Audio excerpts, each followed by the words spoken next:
me a name. I don't know! A name! Kill me, man! Just fucking kill me! Come on, just shoot him. I think he had a nap, don't you think? Come on, you know you want to shoot him. Just shoot him now. Dad, let's not shoot him. Don't. Come on, man. Watch Dogs. Hello, Caleb and everyone. Hi, Mikhail. Hi, everyone. How is it hacking?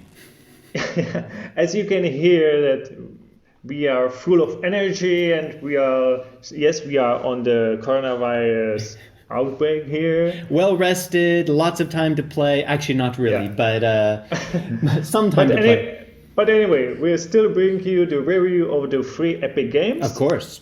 And there's a very good reason for it, because this time there's a big game. Not all the time that we have these AAA big games. So this is really interesting, because this is like GTA or Assassin's Creed. Hacker's Creed. Grand Theft Hacker. Yes. So it's an open world game with like storytelling from the, well, at the time I would say future, but now I would say it's from today's world. More or less, yeah. Yeah, especially because the main character is holding a phone all the time, like most of us do now, and he's hacking through the virtual world. It is interesting to remember that this was published in 2014, when everyone already had smartphones, but it was not quite as prevalent as it is now. And so this game kind of gave an image of the near future that we are in now. Even if it's not possible to hack a security camera with your phone, but still, we're in a video game. Yeah.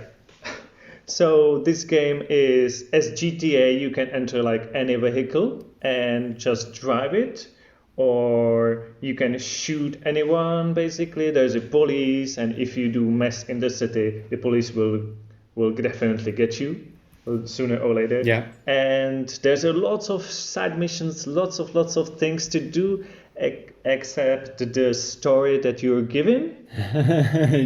Lots of things to distract you from the main quest. Yeah, it feels more Bethesda than like Ubisoft Assassin's Creed in that way, that it's hard to focus on the main mission, or it was for me. I have to agree. And you can even go on the water, because this is Chicago. So there's a heart of the city, some suburbs surrounding, and there's even water, so you can ride a motorboat, for example. I found it to be very pretty and impressively large, considering it's now a 6-year-old game. It is pretty, and there's a good damage system of the cars, I would say. Even though the cars feels a little bit like tanks, because this game is not so realistic on the damage system of the cars. Yeah. They are tanks, basically. There's a strange thing about this game, that it's trying to be ultra realistic and almost like cyberpunky in a way, of being dark, and the main character has a really dark backstory, but a lot of the mechanics are very arcadey, and the worst one for that is the cars, although I have to say, I found it to be really fun. I didn't mind that it was arcadey.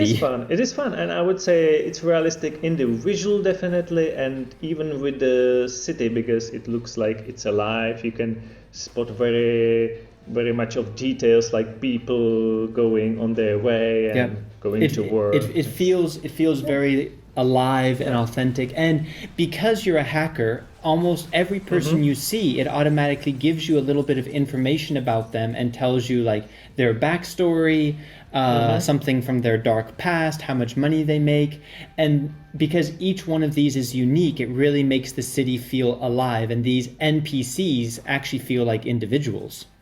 And this is the one main thing that it makes this game actually different from others, because as you said, you have a phone, and everything in the city is basically on some electronics, so you can hack into many things, and you can spy on people, and not just people in the story, but like everyone, every citizen. So, And the hacking is the main thing, and I think that's how they wanted this game to be different than your regular hack and slash or FPS, is that rather than just shooting your enemies, you can almost always find ways to use your environment to hack things, to make things explode, to make distractions so that you sneak your way. So if you choose to play that way, this game gives you a very different way of playing an open world action game, but you don't have to play that way. yeah, you can choose it because there's a very nice action system where you can shoot everyone. There's a good cover system where you can use your stealth, or as you said, there's obstacles or things that will help you because you have skills, and once you get enough points, you can unlock these skills and get a new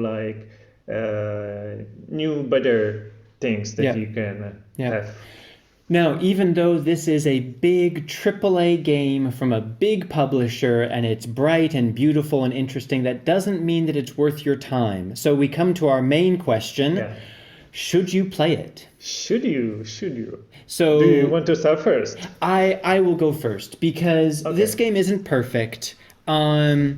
It's hard to get into it first. It's hard to figure out how all the mechanics work, but Agree. it's big. There's something to do for every different play style, and it's trying to bring a different approach to open world action games, and I really appreciate that, and I think it's worth the experience of everyone giving it a try. So for that reason alone, I would say it's free this week. Claim it. It's definitely worth giving it a try. Yes, you should play it. And is it worth a while if it's not free? Once it's not free. If it's like on sale for $10 or $15, I think it could be if you like Ubisoft games. Because let's face it, in the end, this is an Ubisoft game with hacking. Okay, whatever that means. Okay. Yeah. I get it.